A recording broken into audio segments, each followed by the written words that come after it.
now figured out a plan for this. If you recognize this, is our old throttle body.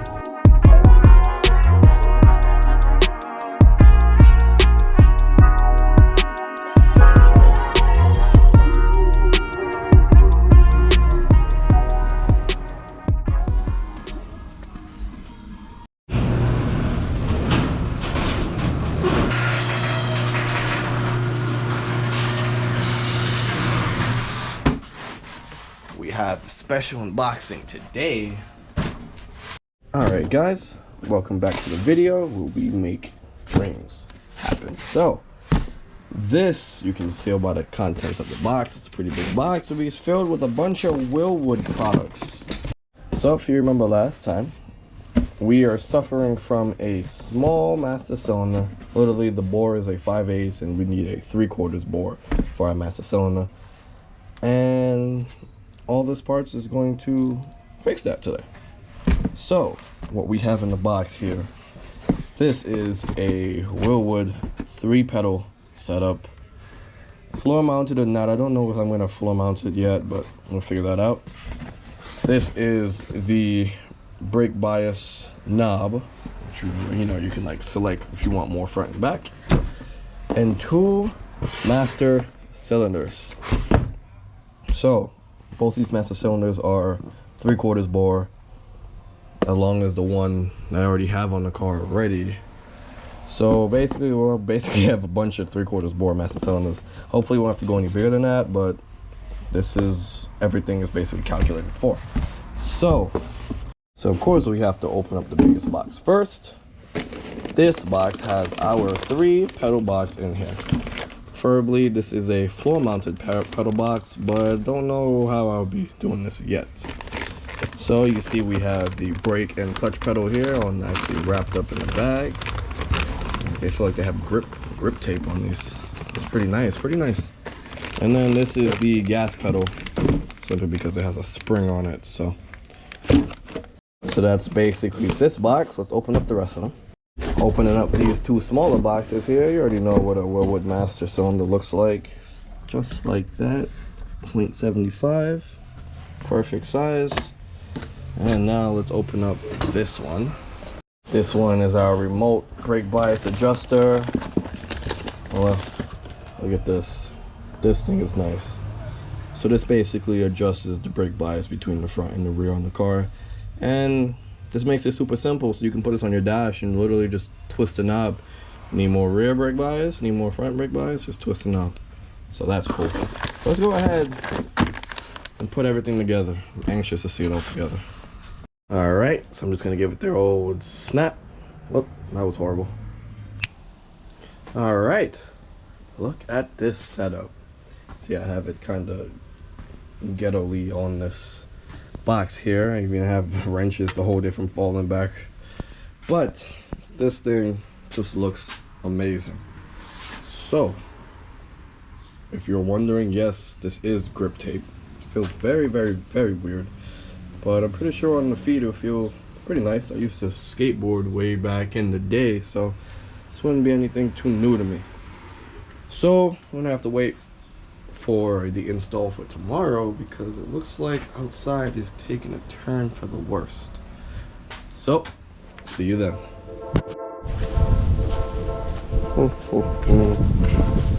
Oh wait, oh, what is that? This is amazing. Whose t-shirt is this? That's right guys, 944 Evo t-shirts are up on the website. One and only on systematic.co. Come in all different sizes and about 6 different colors. Black, red, blue, you name it.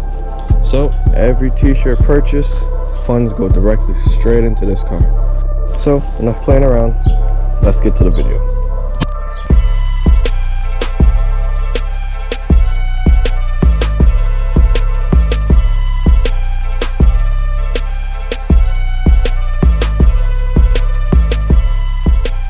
Alright guys, next sunny day here, and I guess now we can finally see what it'll look like in the car. Alright guys, she looks amazing just sitting down here. Now I haven't decided yet if I want it to be floor mounted or top mounted. The only real floor mounted kind of pedal setup I've had experience with is like my Logitech G series steering wheels, and I have like the full like simulator setup, and those are floor mounted pedals, and honestly they don't feel too bad. I just don't know how it would feel, you know, I guess in an actual real life setting. I don't think it would feel, you know, bad. Just definitely a brand new experience. So gonna have to get rid of all those pedals down there, but this definitely makes the interior look so much better down here in this area. So I guess we can start by disconnecting the 3 pedals we have down here, and then we have another Wilwood Master already for my brake, so we're just gonna swap that onto here, use it for the clutch pedal, so that shouldn't be too hard. I'm gonna have to reroute a lot of my lines.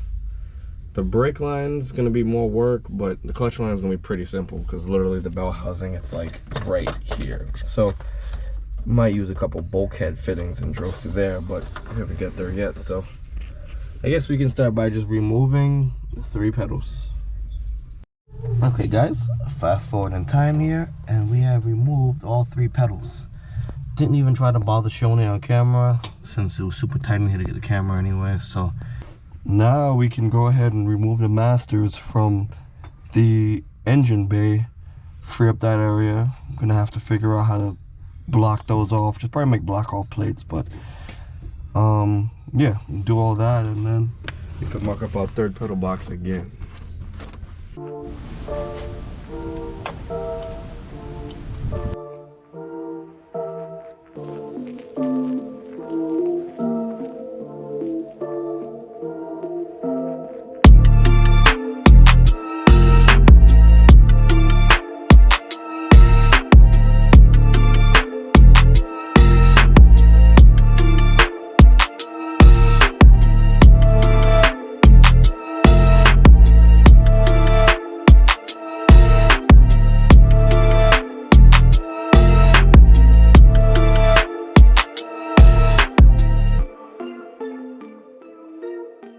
Alright, successfully removed both master cylinders. Made a mess of brake fluids. Now I have to freaking clean up a lot, but this one definitely works. You could see, well, I kind of did it already, but squirted out all the rest of the brake fluid that was in here just by plunging it. So this one, I don't know, I did the same thing. Well, okay, see, you guys can see. That's how you really test and see if it's good or not. But you can see what I had to do to the rod. I guess I had to extend it, and it's slightly bent. I guess over time I was pushing the clutch, trying to get this thing to bleed and whatnot. With some nice toll on this thing. But we're gonna retire this thing. This thing lived a nice life. So yeah, this thing, you can see, still Wilwood. Gonna clean this up nicely and put this onto our clutch side of our pedal box, and boom, this is how she looks with all 3 master cylinders in. So I decided to actually go with the 2 bigger ones for the brake masters, because I don't know if this guy's ever happened to you, but I've actually driven a car that actually blew brake lines before, and the fact that the master cylinder was so large was able to get me home. So, and another reason why I kept this one short is because I only have 2 of these. I was actually going to make 3 small ones, but I had this one here sitting here for years and kind of butchered it a little bit. So 2 big ones in the brake, 1 small one for the clutch. It'll be fun like that. It'll be fun like that. So for the gas pedal, they actually sell this little thing. Well, it's not, I don't even want to call it little. It's like $150 for this little thing that pivots. Basically, like, pulls the brake line this way, and then this pushes back. But I'm definitely gonna have to run a new throttle cable from the front to the rear, and I'm gonna have to make a whole new bracket system here for it. I have an idea. We'll see how it works, but honestly, we're just gonna have to get started. All right, so I figured out a plan for this. If you recognize this, is our old throttle body, 90mm throttle body that was kind of a little bit too big for my application for the now, and also it was kind of not sealing due to the fact that it is eBay cheap. So we're going to repurpose this thing, thankfully, and we're going to reuse this part of it, and the part where the cable goes in. So we're going to make some kind of bracket system where it mounts here, stretches over here, and then rotates this thing as I push this thing back and forth. You guys will see the method to my madness, but trust me and believe in the process.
Alright guys, so we started off with this plate right here. Learn from my mistakes. Actually drilled out a bigger hole than the bearing, and I was gonna try to sandwich it together with two plates over there, but decided I'm better than that, and I'm going to use my mediocre tools to do some machining to see all the shards of aluminum. So we decided to remake the plate and press in the bearing, and look at that. This thing is like super tight in there. Look at that fitment in between the pedal. Does not touch. Look at that. Look at that. And that's more than enough compared to what we need to do. So pedal is normally going to be here. That's all the way back. So look at that. This thing came out better than I thought, and came out really for free, honestly. You guys saw I took apart an old 90mm throttle body, bent it, twisted, cut it, and just butchered the damn thing, and here we are. Now our throttle cable can go into one of these holes, preferably probably this one, the third one. And then we're going to connect it via two Heim joints. Let me get those out real quick. I actually had these Heim joints laying around from the previous project. These came off of the oversized shifter cables, but decided to actually save them because I'm pretty frugal. So we have two of these. One is going to connect here, and then it's going to be a threaded rod that I actually had to order. It was like $6. And then this one's going to connect up to this side. I'm going to use one of these holes. I don't know which one yet. Whichever one gives us enough throw. And basically connect the both of them together to make this thing work with this pedal. So, all in all, this whole thing cost me about $6 and a destroyed lying around throttle body. If you guys have this, you guys can make something like this too. They actually charge about $150 for this piece, plus tax and shipping, and it doesn't look this cool. It just looks like a rod with a bent piece of metal, and you know, I actually put some work into this, so I like this a lot. So I'm gonna take it apart and paint it up.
Alright guys, super hype.